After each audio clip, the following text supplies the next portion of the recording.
I was trying to manufacture the spark by showing people, look, I'm super sparky, I'm super fun, I'm the man, and I am really cool, and I say the right things, and I'm always at the party. I'm gonna be the guy if you wanna have the craziest night of your life, I'll be that guy, and that's my spark.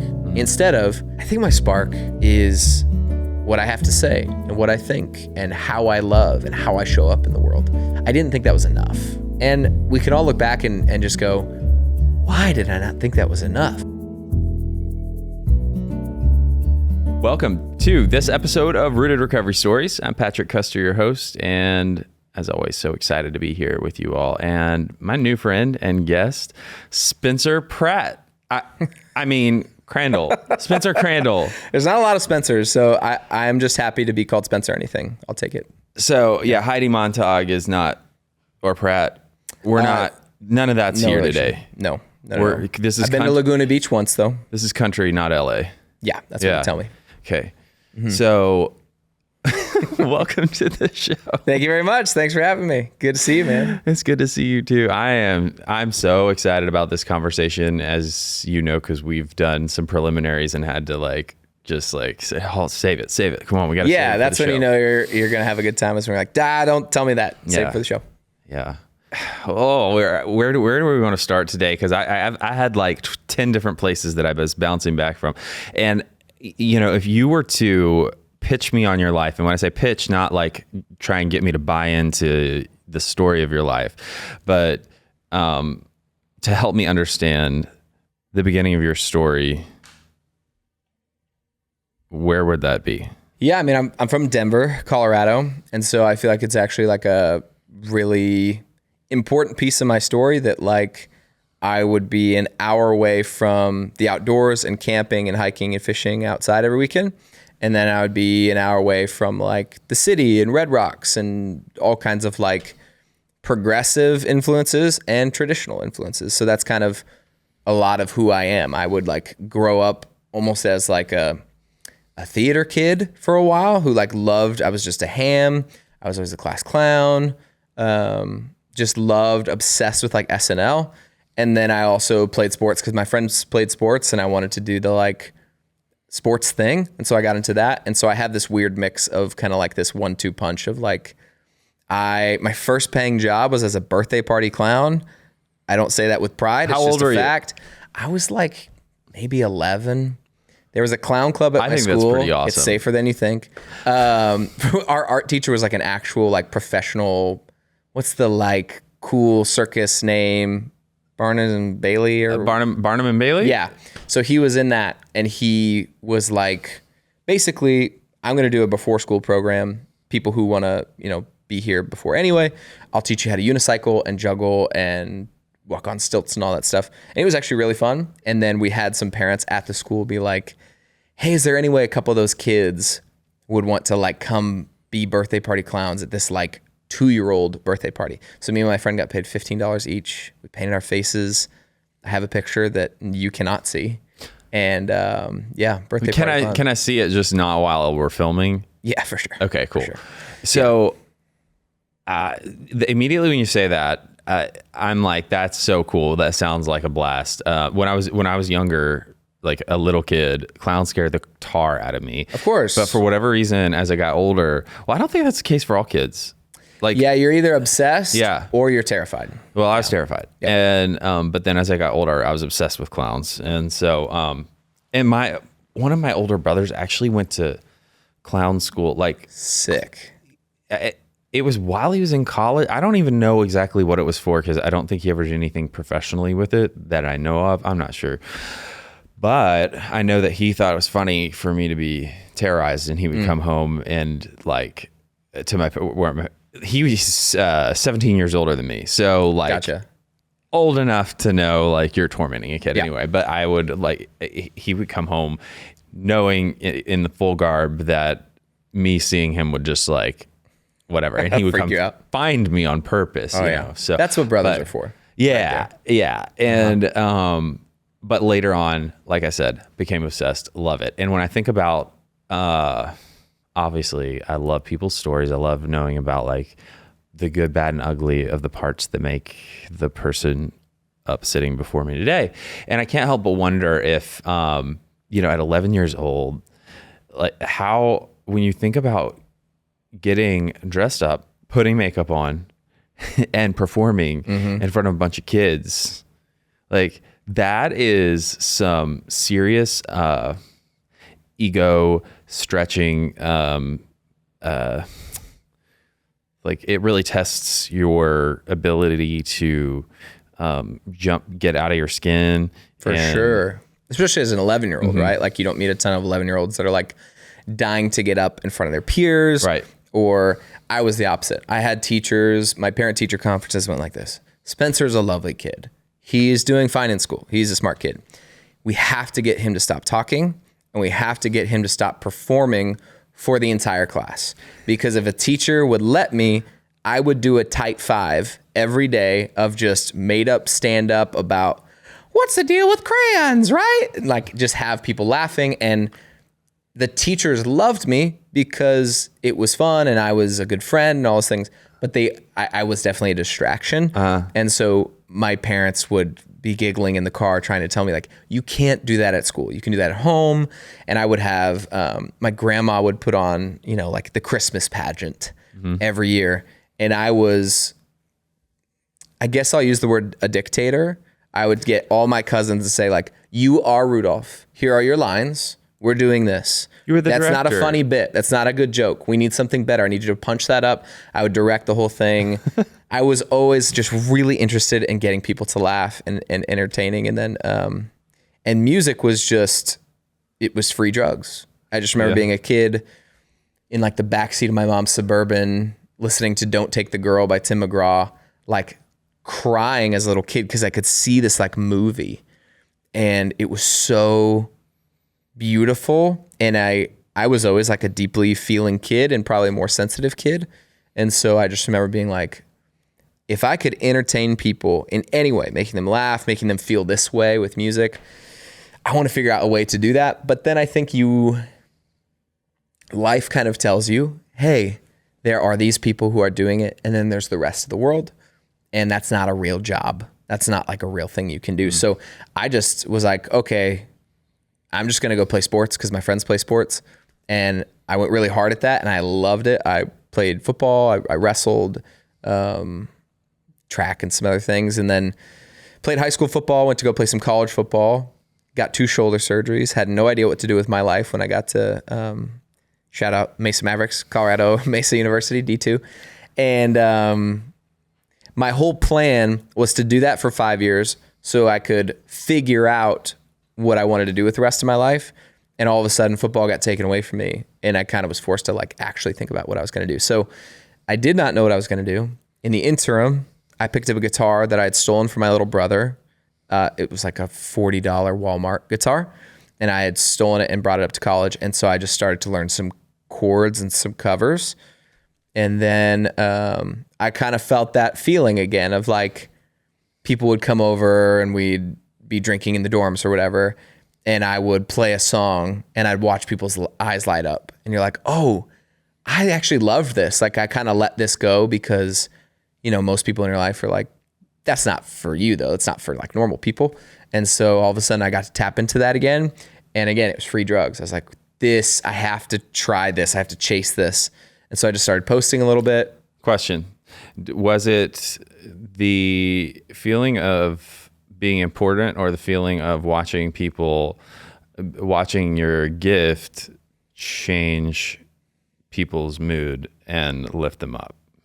I think anybody who says it's not a combo, I probably don't trust because it's always a little bit of both. Yeah. And there's moments where this journey and story that I'm on it feels like all about me and trying to like repair this thing. And there are other moments where I get to be a part of someone else's story.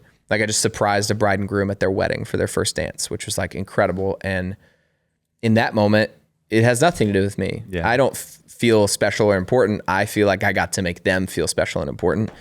And so I think in a lot of ways, I kind of found a win-win, which is hard to do in life. Like, wait, you're telling me I can get the attention that I want and like the kind of good boy pat on the back that I like, but also it's not in a way that's like, hey, look at me. I'm adding value to people through songs and stories specifically. I think that's why I landed in country music, because as much as I love pop music, I love Justin Timberlake. He's very much my man crush, but I love the way that country made me feel because the stories stuck with you and they had this like deep impact. And so I just felt that I was in the dorms, and what became kind of like almost like a bit, like I started off like, I'm the football guy who could play the guitar. Like I had friends call me Troy Bolton, like the guy from High School Musical. All of a sudden kind of became this like deep passion that and then you have to admit, like, actually I do want to write songs. You kind of got to gas yourself up. Like, well, what if this is for me? What if it's not? What if I am one of the special people, or one of the people who can chase a dream? And that takes some time to, you know, you have all your friends come up to you and be like, this is a little embarrassing. I don't know if you want to post that on social media. And they're actually like looking out for you. Wait, you had people say that? Oh my gosh. I had some of my best friends in the world be like, dude, this is a bad look for you. This is like weird.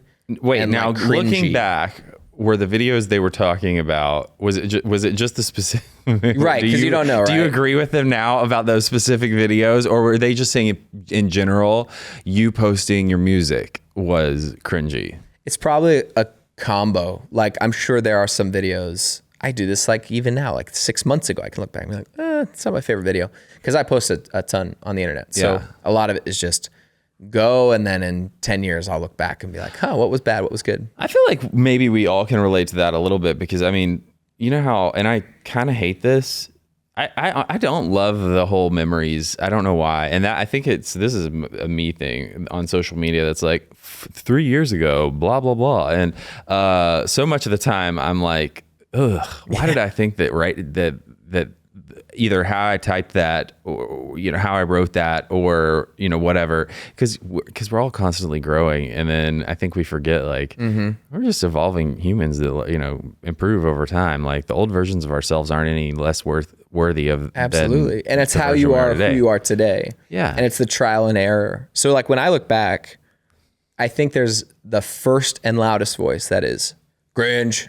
That's so dumb. What were you thinking? But then the more mature or evolved voice in my head comes behind it and is like, look at you try, man. That's so cool. I'm so proud of you. It wasn't like the end result or the product, but I think people underestimate the amount of at-bats and the amount of growth and change that is needed to get to, like I've always said, my goal is to play a football stadium. From college dorm to football stadium, I would hope there is a ton of growth. So what's the other option? Like, because I think this is what sucks. There are people like Justin Bieber that exist. We love you, Justin Bieber. Hear me out. They are so good out the gate. They are so God-given, talented, unreal, alien, that we're all tricked that, like, that's just, if you're not Justin Bieber, you shouldn't play the game.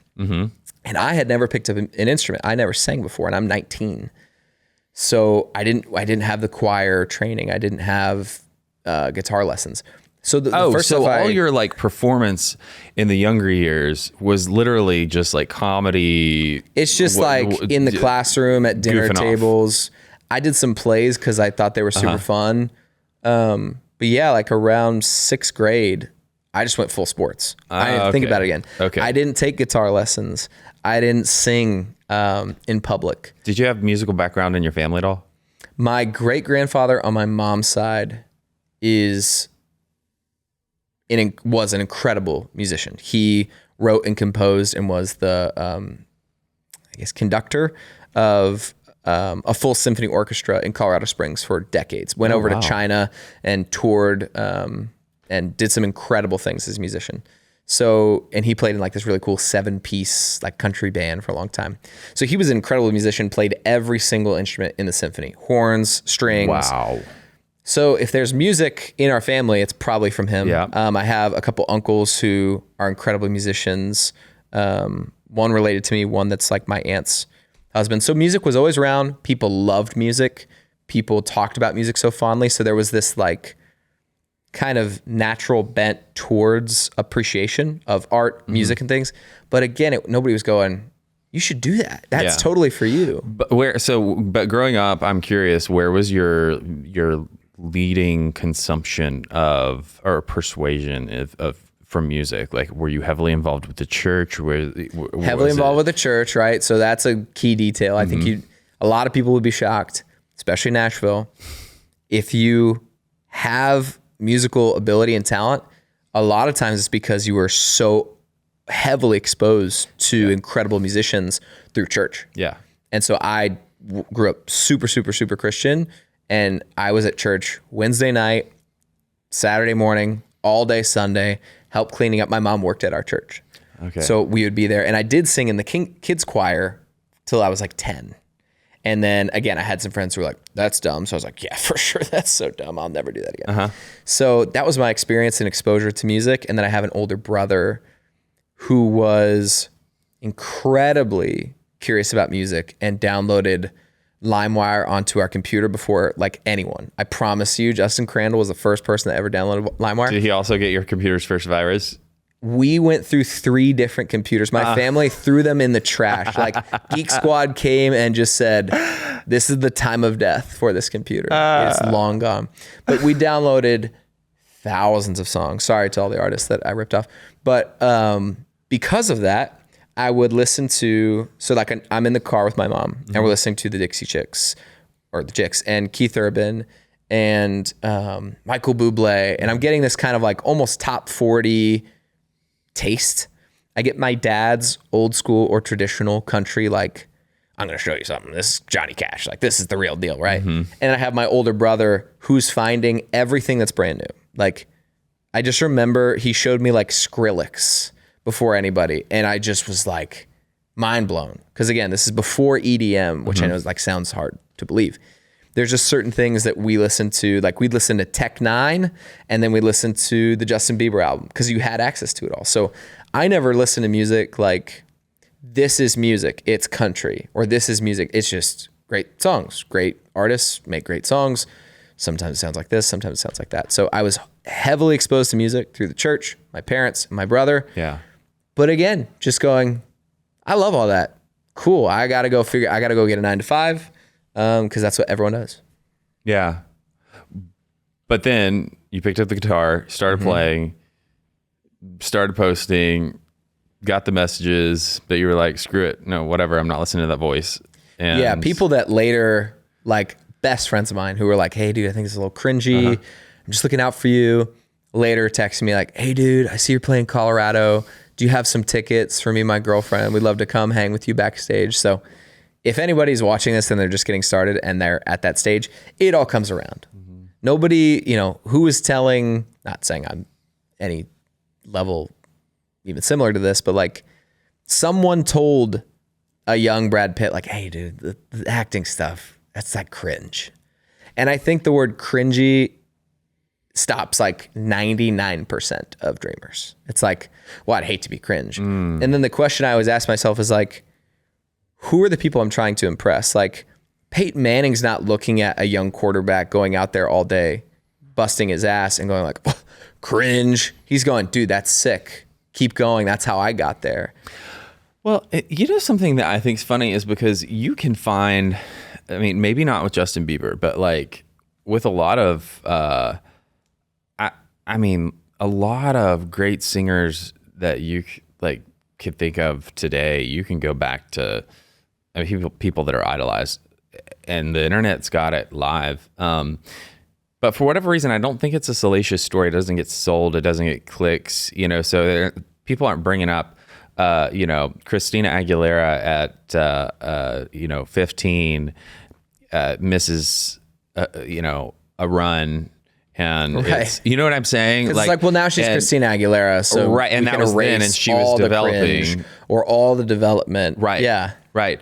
And so it's a really good point that like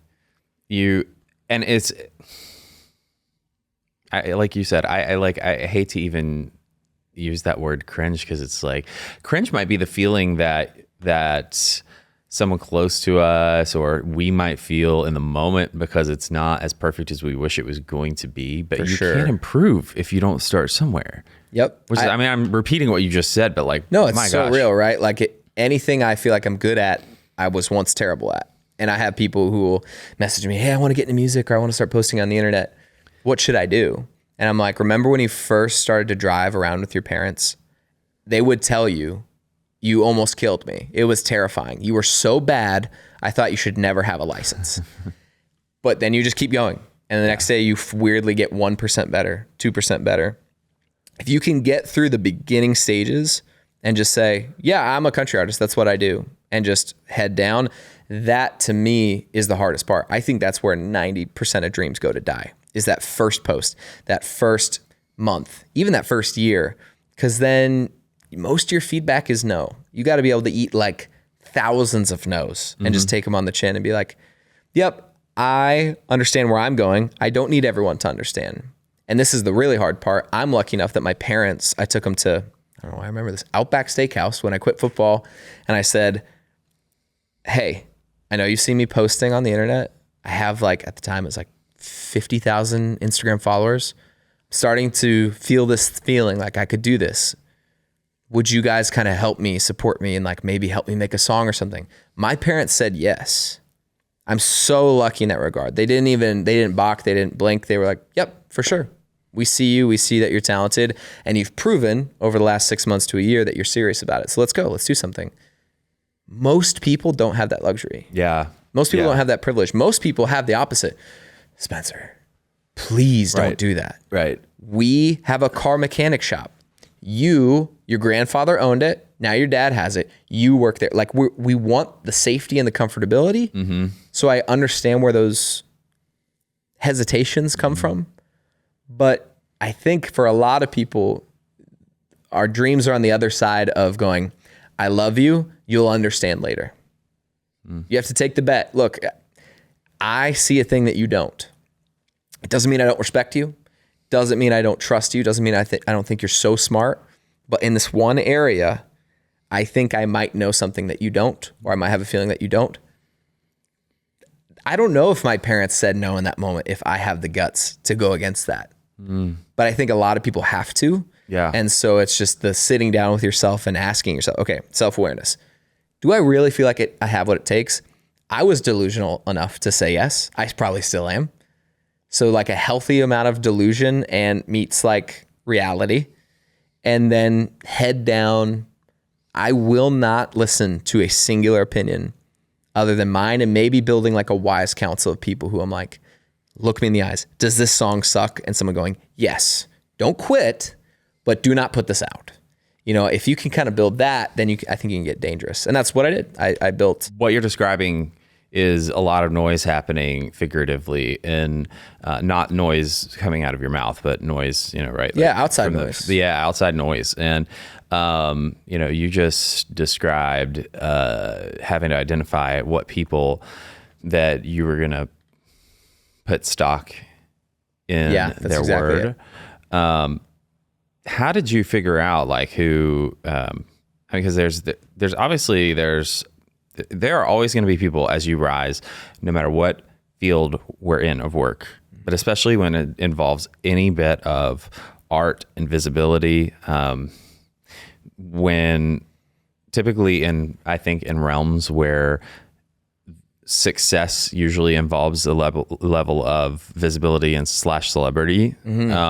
So people there's like a huge jealousy factor there that no one would actually admit, but you can see and smell it from a mile away. Yeah. Right. Okay. So how did you define like these people love me, but they don't have the capability of separating, you know, their opinion and understanding? These people care about me, but they're going to tell me the truth no matter what. And they have a good enough ear to know if it's good.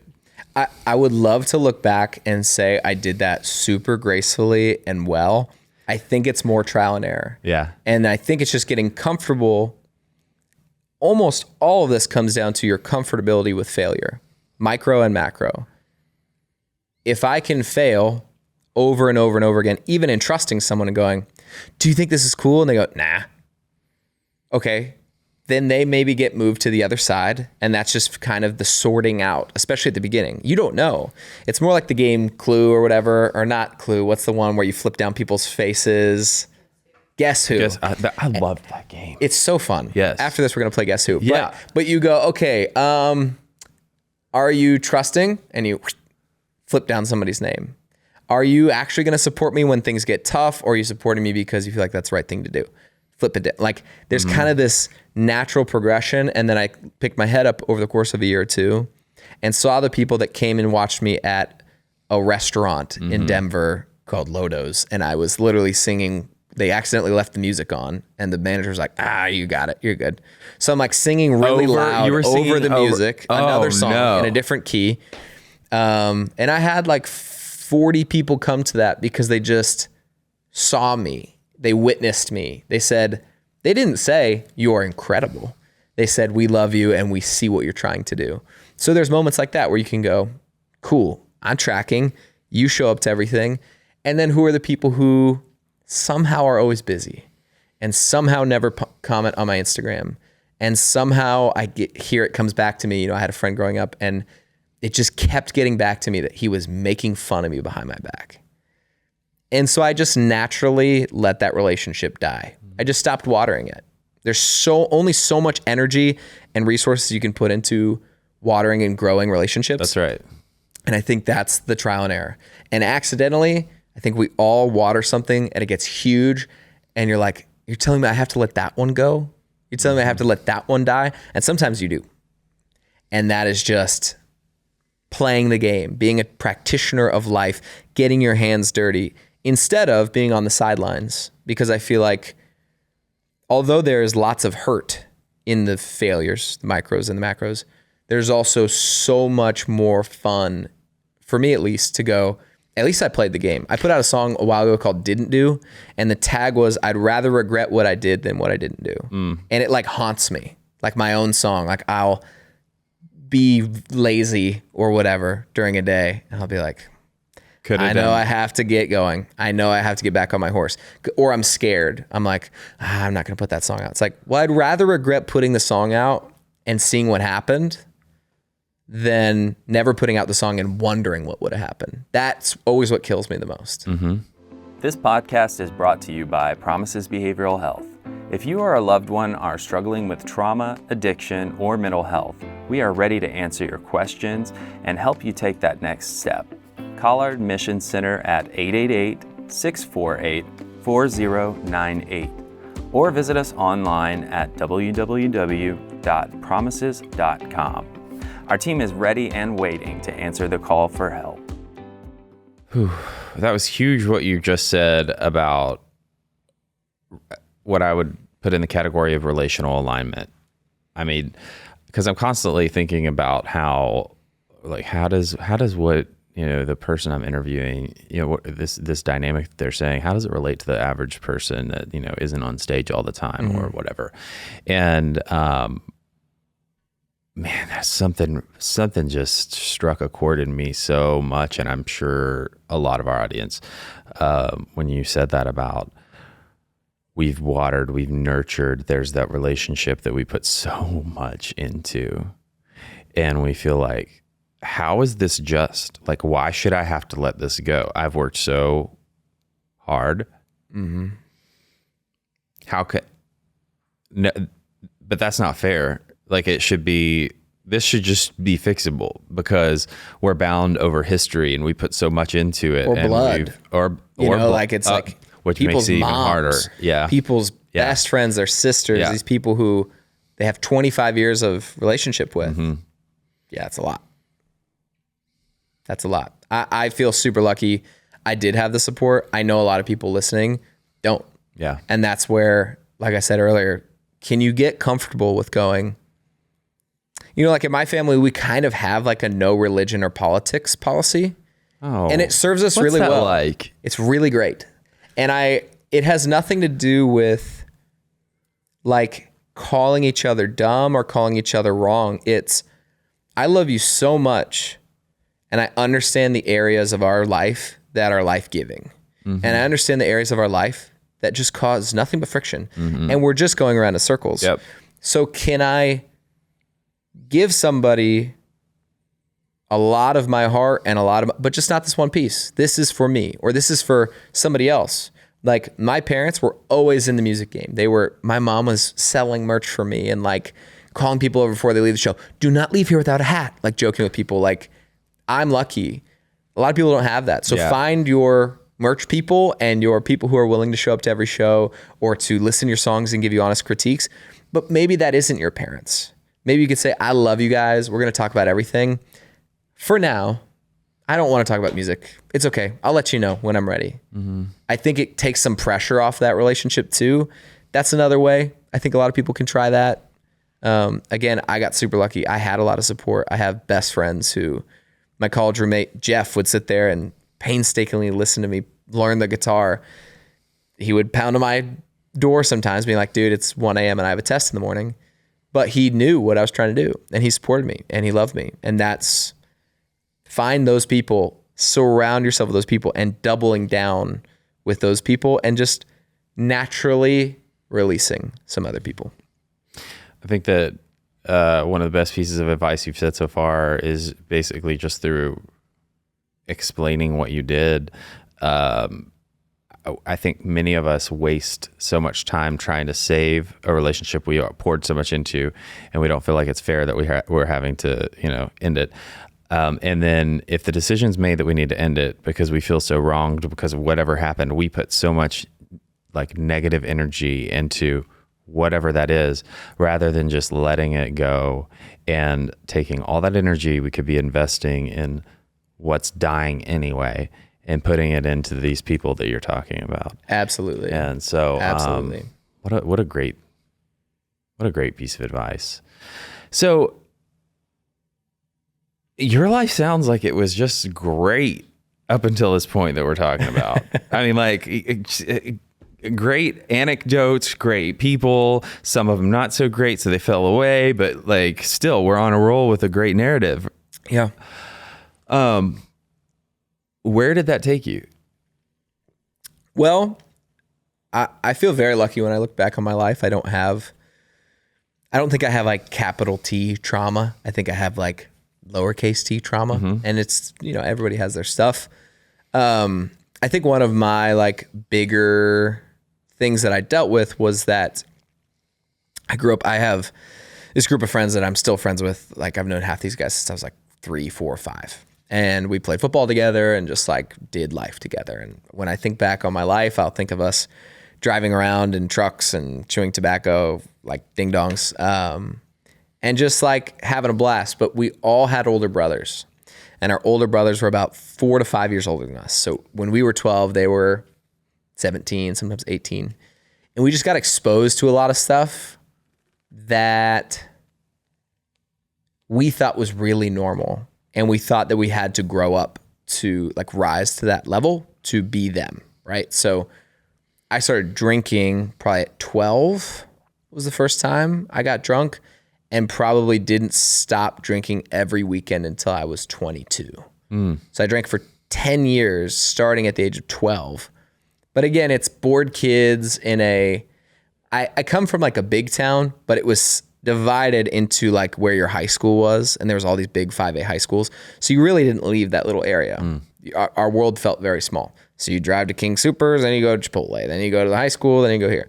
And so we were just bored, and we wanted to be like our older brothers. And so naturally, you do what your older brothers are doing. So again, like, oh, if you guys are chewing, we want to chew. If you guys are drinking, we want to drink. If you guys are having sex, I got to have sex, even though I'm barely 13 or 14 or whatever. That's what cool is. I understand. I hear you. And so I think those things served me for a while because they were really fun. And I was so young, and the consequences were so minimal because you're drinking in a basement. And like, I would get up and go to summer weights, like violently hungover, and be fine. Or I worked landscaping for a couple of years, and would be in the sun all day. That would have put me down as an adult. But at the time, the consequences were very minimal. And then I get to Nashville, or really I got to college and I was really unchecked. I'm in the dorms with my friends. And what was really fun at first can become a little darker where it's like, oh man, I threw up everywhere last night. Oh man, I did drugs for the first time last night. Okay, it wasn't really on my bingo card. It's totally fine though. People do that. I know. And again, these older guys, they're still doing that. So I'm still in line. Everything's good. And then all of a sudden you're like missing classes or like doing stuff. I think this is a big one for me, doing stuff that you look back and you're like, oh, like that is cringe. There's a difference between looking back on a video where you're trying to become a singer and looking back at a night where like you tried to fight your best friend because they ate the last slice of pizza or whatever, right? So that's where the consequences became a little bit more real. And then I just kept going past the consequences. And I feel like the natural... Your bar that you thought was the, like, this do not is too pass low. this. Right. This is crazy. That kept getting moved. Every time. Yeah. And then I moved out here and probably had the darkest 6 months I had because I really wanted to fit in here. When you got here, did you feel welcome or did you feel an immediate... No, I felt an immediate, like, I'm on the outside. There's a group of people, and if you could only convince one or two of them, all your dreams could be unlocked. And so I naturally found those people and naturally gave up what I thought was acceptable for myself at a chance of what I thought was this promise of getting to go on tour or getting this record deal because they know this person, they know this person. And I think that just naturally got so tiring, and my bar for like what was acceptable, like, well, I only go out 3 nights a week. All of a sudden became like, I have a full day where I don't go out. Like it can just happen so naturally because 3 became 4 and 4 became 5. And like, well, 5's not that crazy because Thursday is basically a Friday and then Monday is just an extension of Sunday. And like, I don't do Coke that often because I don't buy it. You know, like all these little like false, like, yes. But because, and we do this in all facets of our life, like I can actually eat those calories because yesterday I didn't have a snack. So I have 300 extra calories from yesterday. You're just moving all this shit around in your life going, okay, now it's fine. And it's excuses. It's stuff that when I look back on it, I can just see, oh, I was just lonely or I was so desperate. Like I think of my, you know, what ended up kind of as addiction is really more of an addiction to people and their perception of me. I think alcohol was a vessel for that. You're an entertainer that has any level of codependency at your core. I know I'm the first one of all time, so we might need to call some scientists. Rare. Yeah. I mean, unicorn at its best, y'all. Like quadruple unicorn going on over here. Like Nashville native be damned. Like this is the real unicorn here. It's the tale as old as time, and it's the guy who, you know, for a plethora of reasons, I got older and never felt like the cool kid or never felt like the guy who was getting the love from the people that he wanted the love from. Did you always feel like everybody else got it? Like there was... For sure. There was like some type of manual about how to do life, how to be cool, what was the newest that everybody was supposed to be onto or doing. Related to this so hard. I say this all the time. And everybody had that, or most of the people had that, but you. Or at least the cool people. Right. Or at least the people who I looked up to or were crushing it. Yeah. And I think a lot of my life, growing up in the church, growing up in sports, I was a little bubble wrapped or like shielded as a little kid from that. And so it always felt like there's a group of people who do have the answers and they are emphatic about their answers. The answers are like cut and dry. Yeah. And so when I got out on my own, I was waiting for the manual. Like, hey, you've had the manual your whole life. It's this and this, and don't do this and do this and never do this. And so here's the adult version. And the saddest moment of my adult life was probably realizing nobody's coming. There's not a ship that's going to come get you in the ocean when it's really rocky. There's not a guy who's going to chase away the lion. It's you. Like, nerd second for 2 seconds. In Harry Potter 3, he looks across the lake and he thinks he sees his dad make the like Patronus spell. And then they go back in time and he realizes like, oh shit, I was the person who has to save myself. And that's how I've always felt. I've always felt like nobody's coming. You have support. Like my parents are the best in the world. Sure. But they can't figure these things out for you. Right. That's what being an adult is. Yep. Being an adult is going, oh, I want friends. I should probably text some people. Yeah. It's nobody's fault if I'm in my house on a Friday night. Even my best friends. I have to say, what is everybody doing? You have to put yourself out there. I want a different job. Cool. You better get on the internet and check it out. And That's right. That sucked for me. And I think that came from a world where I thought people were going to save you. There are answers. And there is like universal truth. And that'll change for me. You're spitting some real like just truths for us Bible kids who I mean because yeah, if you're a Bible kid, you probably relate to that deeply. really relate to that in a big way. And so going to college was a huge awakening for me because not only did I grow up like the same way in church like all the time. I was homeschooled K through 12. Whoa. Yeah, I know, right? Yep. That's the next level. And I grew up in Brentwood. So you want to talk about bubble you're wrap? From here. Yeah. Yeah. I grew up in the Brentwood of Colorado. So super similar. Okay. Yeah. Same. Yeah. So I mean, what you're saying, man, I totally get it. And like there is that. It's all. You know what I would compare it to? I never believed in Santa Claus because my parents were not going to lie to us about a fictional magical creature that is not of the Lord. Yeah. But I would liken it to, kids finding out that Santa Claus isn't real and their parents have been lying to them. Yeah. I hope there's not little kids watching this show, but there probably shouldn't be. You shouldn't have your kids watching this, by the way. Shame on you. Shame on you. We just shame every parent. It's the only time I'm going to shame anybody in the audience. Coming out from underneath that bubble and to the real world, like you feel naked in a sense. And I felt lied to. And lied to. And it was nobody's fault. I just felt like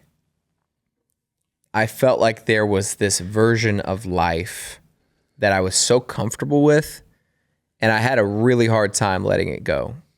And during that letting it go, it's way easier to not let something go if you're not thinking about it. Mm-hmm. And so between workaholism and eating disorders and alcohol, I did everything to shove other shaped pegs into the hole of that feeling of there is safety, there are answers, there is somebody coming. There is safety, there are answers, there's somebody coming. If I'm not thinking about it, I will be fine. And then eventually, like, your body kind of keeps the score. I was getting sick. I was feeling terrible.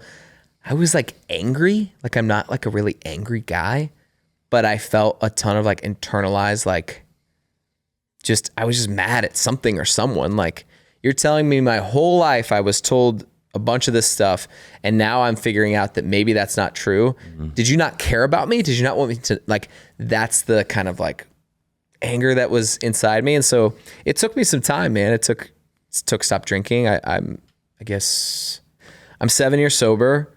Congratulations. Thank you very much. And I, through that, found like the problem is going to be there, and it's just in the dark doing push-ups. You can either talk with the problem, feel the feelings, like, because I think for a long time I thought, what was the problem? The problem is just that I felt alone and scared, and that all of a sudden the world was a scarier place because I didn't have the answers. When you feel like you have the answers in the handbook, you feel like a protection around you. Mm-hmm. And in a lot of facets of my life, you stop living with your parents, you just start digging into everything, no matter what that is. And you go, wait, am I eating like shit? Or am I not eating sometimes? Like, you just start to figure out these things and you're going like, why did nobody tell me? And the reality is, because you're a first-time human, you're learning all this for the first time.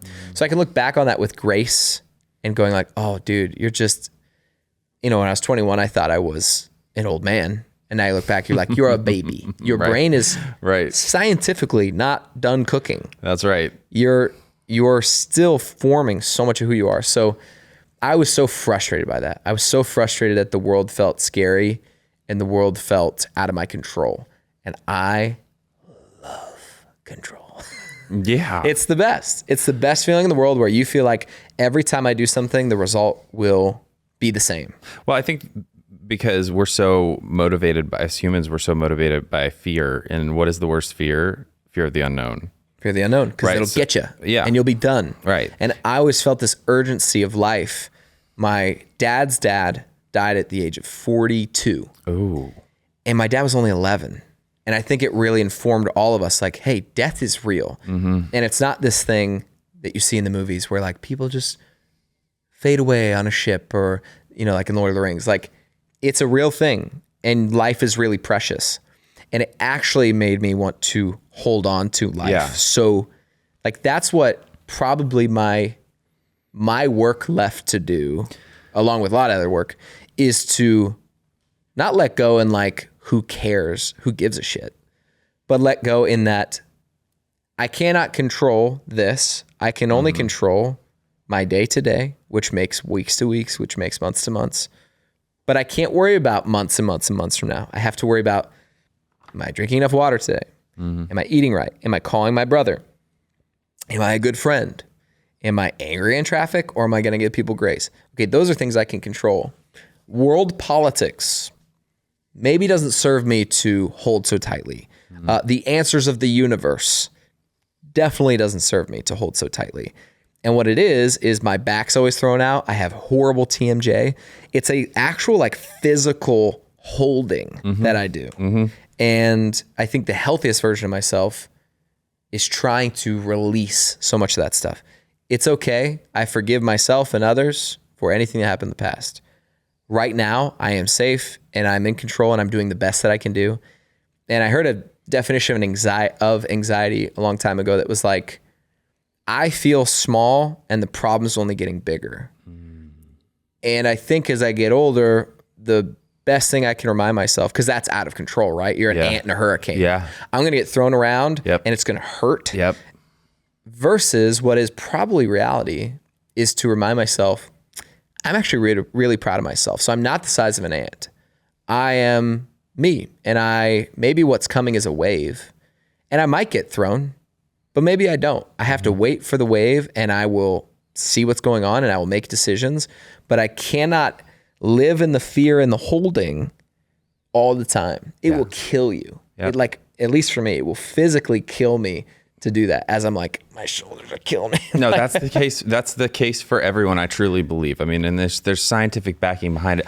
I want to go back just a second because you touched on it. And when talking about control,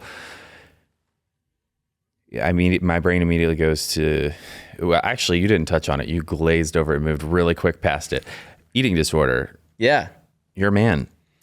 I'm a dude. Guys don't have eating disorders. Not where I come from. Yeah. Yeah. And look, I have beautiful, wonderful people in my life. That was definitely not something that I ever felt comfortable talking about. Why? Because of just the classic societal, like, my big fear in life was to ever be vulnerable or weak, because that would make you vulnerable. I just remember being the kid who was more sensitive or more like, hey guys, I need help. Somebody explain the rules to me, or, and it would bite me in the ass. Yeah. And so eventually, the reason the Chihuahua is so loud is because it's more susceptible to being hurt. The giant dogs who are like, you could push them and they just fall on the floor, they don't care. They're so relaxed because they don't feel in danger. And I felt like the Chihuahua. If I let people know, like, help, I'm scared, I would only get kicked. I would only be hurt for it. And so as I grew up, you know, I don't have a ton of friends who like I felt really comfortable. The funny part is now I look back, I bet they would have been super sweet and helpful. But at least in my head, between the movies and the TV shows, Captain America didn't have bulimia. Like the cool guys, they didn't turn back and look at the explosion. They were just like, I don't give a shit. Like I didn't have that. I always gave a shit so deeply, and I always wanted control. And I was a really heavy kid, and I was a defensive lineman. And so I didn't get the girl. I didn't get, I didn't feel like I was like lovable, at least in that way. I never saw myself ending up with anybody because I didn't have the girlfriend in high school or in middle school. I was just kind of the funny fat friend. And so when I got to college, I stopped playing football and I started to lose a little bit of weight. And I started to notice a little bit more attention that I would get. When did the bulimia start? It was in college. And honestly, I don't have like years and years and years of it. I just remember probably for a few months to like get to this like goal that I wanted to. We'd all go to Buffalo Wild Wings and I would say to myself, you don't get to enjoy this. You get to have the salad. You get to have the grilled salad. Control, control, control. Because if we get to this place, we could be loved. Right. The stakes are so high. So there are no mango habanero wings for you, my friend. And I'd get there and I was a human being who wanted to try one of my friend's wings. Sure. So you do. And then you get back to the dorm and it's like, I have to do something about this. I've made a irrevocable, I've made a terrible mistake. And I need to right it right now. If I throw up this wing, it will be gone. And then you kind of find that solution. And it feels so like, it feels like free drugs. Again, I have the control. You're telling me I can eat the wing and not have the calories? Was there a parallel for you between, because I don't know about you, but I always talk about how as a kid, I was always, and everybody grows up in a different form of Christianity about what salvation means. But we grew up once saved, always saved. But my sister and I were both always concerned that we didn't accept Christ the right way. So we would pray the prayer of salvation over and over and over. And if you prayed that prayer, I'm like, all right, I got to lock it in because just make last week I didn't really mean it because I did go on and I sinned or I like lied on the test. So this week I got to lock it in just in case I'm not saved again. Yeah, dude, every Sunday. So is there a parallel between the being a sinner, I'm dirty, I'm unclean, I'm so unworthy, and purging equaling redemption and you're a sick fuck who's done a terrible thing. You need to cleanse yourself of this, and feeling clean and saved and set aside and chosen felt so good. And so I think that definitely informed a lot of my like, I will go do terrible things and then I will go do really controlling things to feel cleaned. Yeah. And none of those things were like outside of like something. I never did terrible things to others. I did terrible things to myself and went past places that I like swore I never would. And then you just kind of wake up one day and you're like, is the dirty guy, clean guy serving me? No, it's killing me. I can't sleep. I'm basically nocturnal. Music's actually not going well because I'm not writing songs. I'm thinking that the networking and people liking me is what's going to change my life. It's so not true. You have to have an incredible craft. You have to tell stories that make people look at themselves and feel like you're giving them vocabulary they never had about their own life. That is the craziest, biggest, amazing artist that we love and look up to. And yes, you need to know some people, and those people need to help you get through some doors. But they can't get you through the door unless you have the spark. Sure. And I was trying to manufacture the spark by showing people, look, I'm super sparky. I'm super fun. I'm the man, and I am really cool, and I say the right things, and I'm always at the party, and I'm going to be the guy. If you want to have the craziest night of your life, I'll be that guy. And that's my spark. Instead of, I think my spark is what I have to say and what I think and how I love and how I show up in the world. I didn't think that was enough. And we can all look back and just go, why did I not think that was enough? Well, you were not letting yourself even see it. You were doing so much to keep things under the surface until you removed these coping mechanisms. You couldn't get to the core of who you were. What brought you to that place of like, okay, this isn't serving me and I got to do something about it? Yeah. I mean, for me, it was just, I think really luckily there is this mechanism in the human body that is like, if you go to the poisonous bush enough times, eventually you have like a visceral physical reaction if you get near the poisonous bush. Not for all of us. Not for all of us. Because God knows I was like... Well, and it's funny because for a while, the poison of it, it's like spicy food. We're not supposed to like spicy food. Right. But it's like the ride of being like, whoa, I like touched that thing and it didn't kill me. Yeah. But for me, the poison eventually, my own poison, was so dramatic that I did start to get a visceral feeling of like, I think that will actually take me out. It's not like tasting the spice to be like, ooh, that was fun. Let's do it again. It's, I am losing things that are so important to me. Friends, my job, like my career in music was not moving forward the way I wanted it to. My physical health was in the toilet. And so I got to a place where I like went to a chain smokers concert and I did drugs. And then I drank a ton.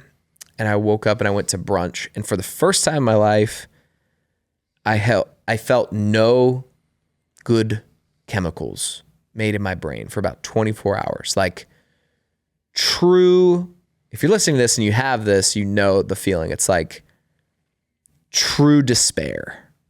Like, no, it will not get better. I am stuck here forever. I have accidentally done damage that cannot be undone. And that scared the hell out of me. And I think I love life so much. I have this urgency for life that I was like, I think I could cross a line and do something stupid enough. And this is hurting me so bad. So I called my mom in a Chipotle parking lot, not too far from here. And I just cried to her and was like, I think I have to stop this. And then I didn't. I went on to do it from really Halloween of 2016 to St. Patrick's Day. I would say I was going to quit, and then somewhere in the weekend, I'd rip a shot because I lived in this apartment complex and I had a ton of friends who were just getting hammered, and they are great people. But I just felt so much pressure to fit in. Those were my only friends. And if I lost drinking, I lost my community. I lost my tribe. I lost that feeling of safety. And so it took me a long time to be like, eventually, I'm just going to take tonight off. And I told myself 1 month, I can get through 1 month. And then I felt the benefits similar to the poison of the bush. There's this other thing where you eat real food for the first time. When you like eat nothing but pizza and French fries and you have a salad with like salmon and strawberries and you feel like Mario eating the mushroom, like doo-doo-doo-doo. Like feel powered up by it. Yeah. I had a month where like I wrote incredible songs. I worked out like crazy.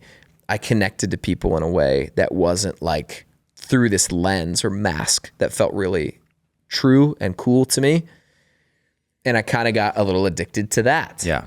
And I think that was for me, I'm so lucky that my story isn't, I hit some crazy rock bottom, and I made choices I couldn't like undo. I just felt this natural, like, it's time to let this go. 10 years for me, from 12 to 22, I had done the drinking thing. There was no more nights I could have had that were different.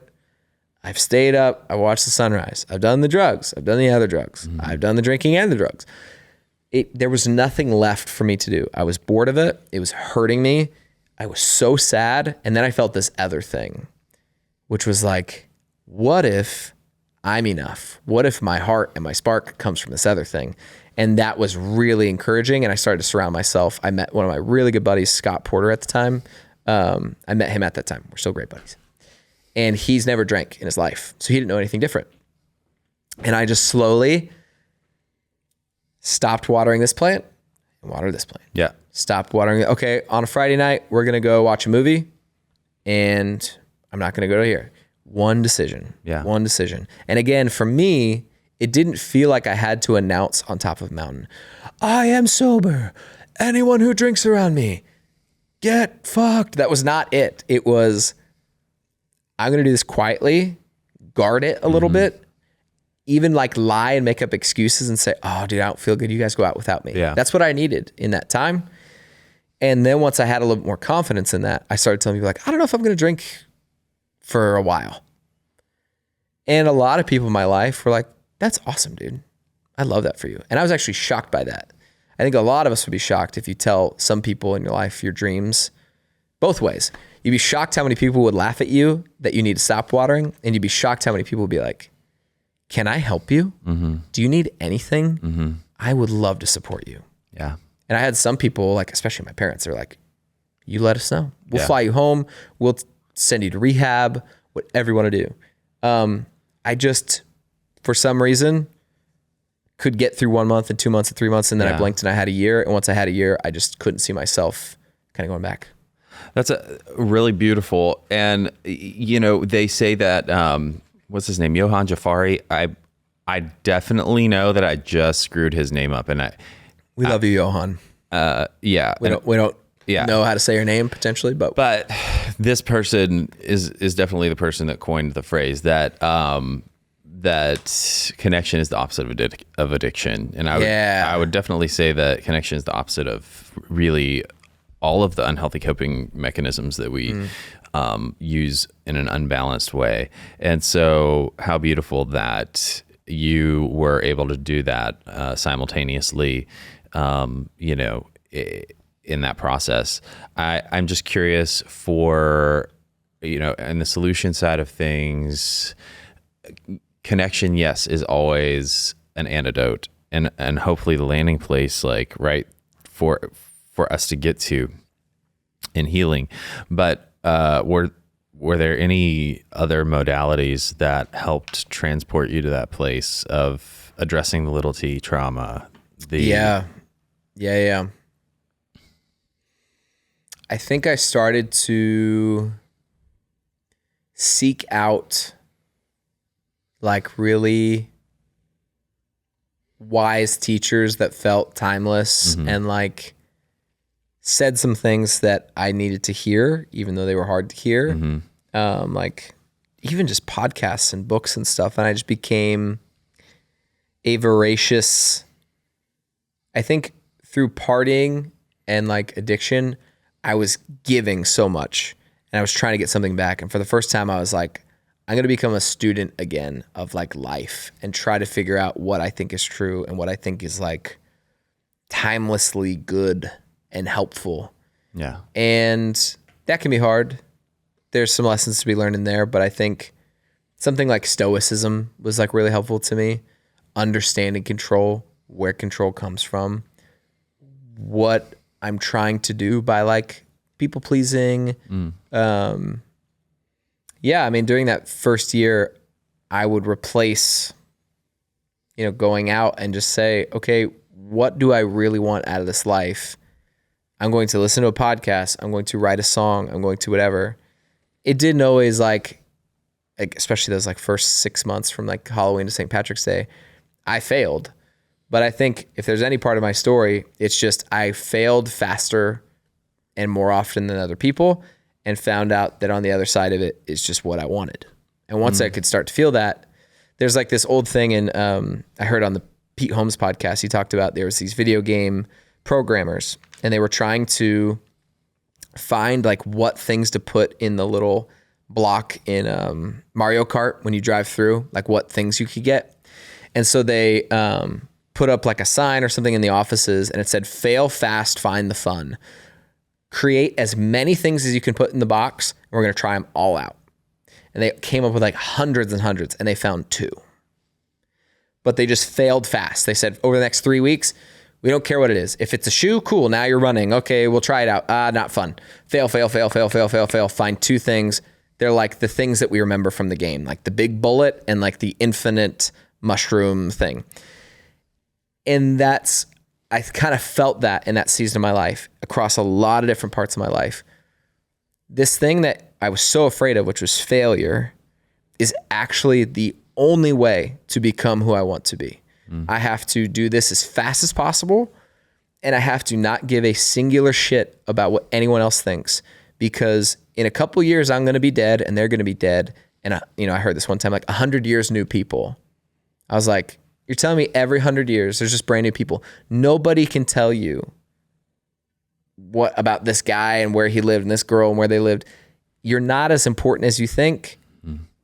So it doesn't have to be this like main character arc that is perfect. It can be really messy.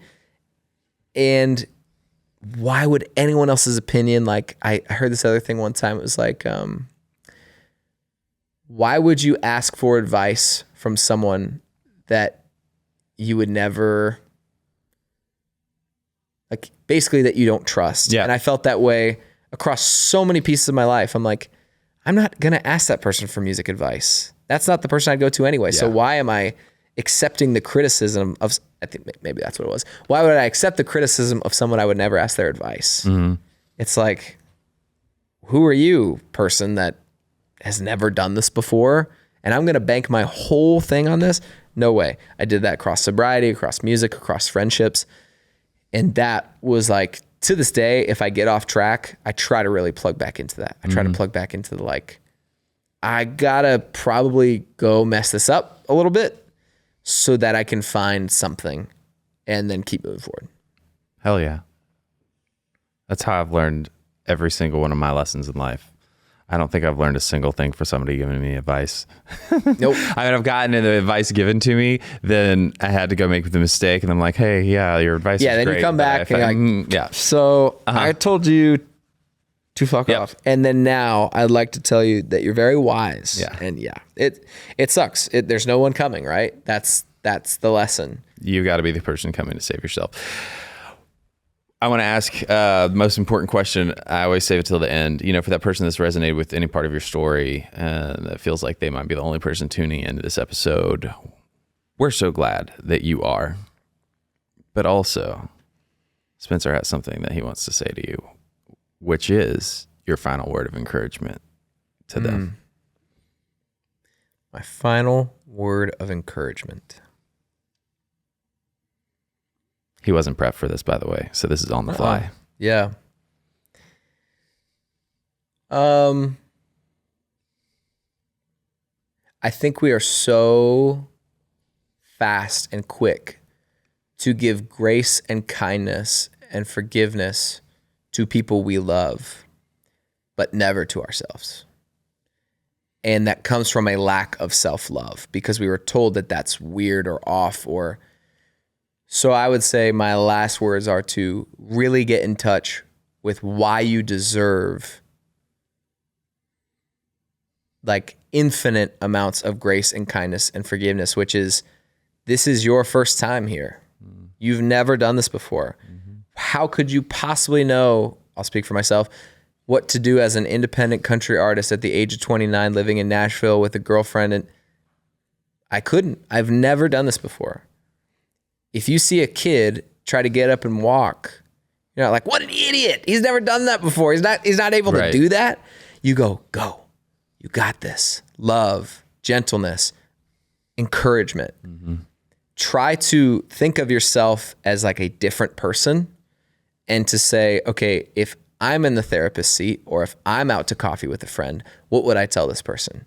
It would not be kill yourself. You're terrible. You don't deserve that. It would be, dude, of course you feel that way. Yeah. Oh, I see why you're carrying that so heavily. Understanding, love. It's going to be all right. I promise. extend the same love and grace and kindness to yourself that you would to even a stranger, to your mom, to your sister, to your partner. I think that's life-changing. I think it's way harder said than done, but to fight for that on a daily basis is to try to reconnect with, I am worthy of love, and I'm going to extend grace to myself because I've never been here before. You heard it here from Spencer Crandall. That's some good word. Was that a word? Wisdom. That was a word. Speaking of words, written and sung, you had some released this month, the month that we are recording this, and I just want to encourage everybody to go check it out. Was it an EP or was it a full album? EP, 6 songs called Full Moon, and it's out now on all the things. Which Full Moon is the title track or the first track in the. Is that right? Or no? It's just the name of the EP. Okay. What's the first track? That's my favorite. First track is called Keep Up, I believe. Yes. And that's a very fun song. It is very fun. The song that's kind of been the single is called The Right One. And that's kind of taken on a life of its own. It's good. Over the last couple of weeks, it's been really, really fun. Awesome. Yeah. Go listen to it. It's really great. And go follow Spencer on all platforms. We got all his stuff listed below. I'm so glad that you came today. Yeah, man. This has been an amazing conversation. Thank you. I'm so glad to know Thanks for having me. Absolutely. Appreciate you. And I appreciate each and every one of you. Thank you for sticking with us through this episode. And I will close out by reminding you that it's never too late to start loving yourself, and you're always only one decision away from a completely different life. This podcast is brought to you by Promises Behavioral Health. If you or a loved one are struggling with trauma, addiction, or mental health, we are ready to answer your questions and help you take that next step. Call our admission center at 888-648-4098 or visit us online at www.promises.com. Our team is ready and waiting to answer the call for help.